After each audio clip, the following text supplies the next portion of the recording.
Énergie 12 a publié un nouveau numéro des Heritages, consacré à la mort de Jean-Luc Delarue.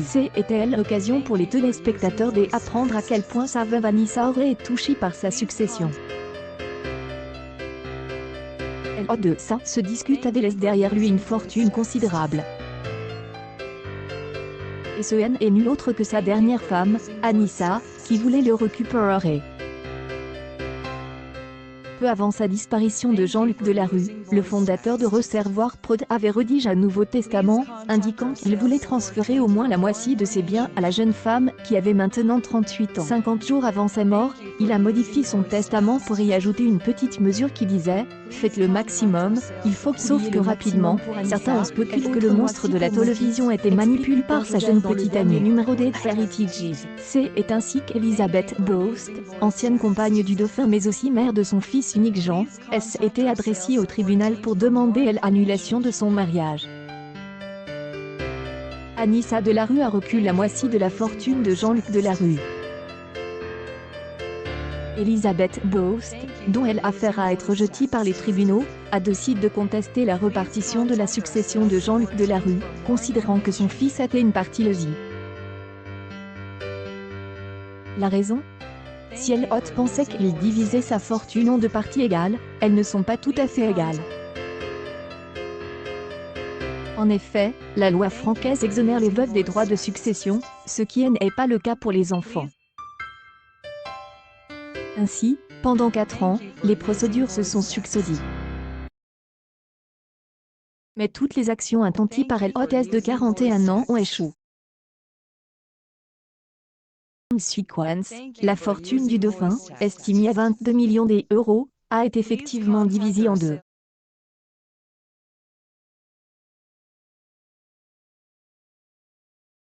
Delarue, la société Reservoir Prod a été vendue pour 14 millions d'euros, et les appartements, rue Bonaparte à Paris. Nous avons donc un total de 22 millions d'euros, Jean a obtenu 11 millions et Anissa 11 millions.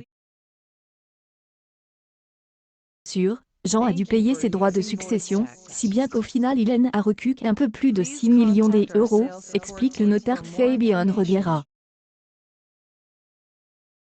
Décrit dans les médias, la veuve a reconstruit sa vie à l'abri des regards. Le programme Heritages a consacré son dernier numéro au présentateur Jean-Luc Delarue. Était l'occasion pour son père, Jean-Claude, de révéler qu'il ne lui a jamais dit au revoir. Cela fait 8 ans qu'il nous a quittés.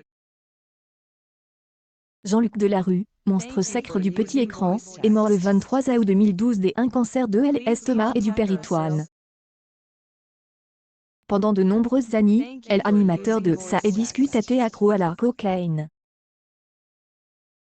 À tel point qu'il pouvait dépenser jusqu'à 150 000 euros par an pour la drogue, comme le révèle le numéro des Heritages diffusé ce jeudi 10 septembre sur Énergie 12. Un mode de vie qui lui est fatal, au grand dam de son père Jean-Claude qui ne s'est jamais remis de sa disparition. Dire qu'il n'a même pas pu lui dire au revoir correctement. Anissa, la dernière femme du fondateur de Reservoir Prod, elle en aurait empêché. En fait, sans en informer le père de son défunt mari Jean-Luc Delarue, elle avait organisé une 2e cérémonie funéraire à laquelle il n'avait pas été invité. Nous avons été invités à une étrange cérémonie au Père-Lachaise devant plusieurs tombes. Nous ne savions pas lequel était celui de Jean-Luc ou non, et il était particulièrement sinistre. En fait, 2 enterrements successifs ont eu lieu, un le 24 au Père-Lachaise, en secret, et l'autre en septembre au cimetière parisien de la ville de Thiais, Val-de-Marne. Mais nous n'avons pas été avertis de cela. Je n'ai donc pas pu dire au revoir à mon fils, a-t-il déploré à Heritages. Émission de Jean-Marc Morandini sur Énergie 12.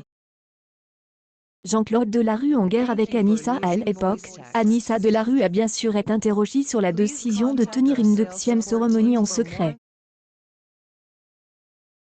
La jeune femme, aujourd'hui Hwyoji, de 38 ans, a expliqué que c'était le dernier souhait du contrairement à ce qu'il prétend. Jean-Claude Delarue a été informatant des souhaits clairement exprimés de son fils, qui souhaitait être enterré dans la plus stricte intimité. Il a été invité à la cérémonie du Père Lachaise qui est déroulée selon le souhait de Jean-Luc Delarue. Jean-Luc Delarue avait planifié ses funérailles de manière claire et précise, de la communication de son décès à son inhumation, avait fait savoir la veuve dans une longue déclaration, une version que le père du défunt Jean-Luc Delarue a toujours nié.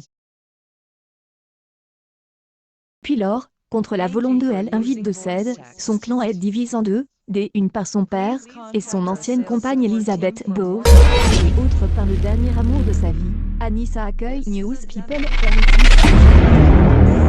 Touche par sa veuve Anissa.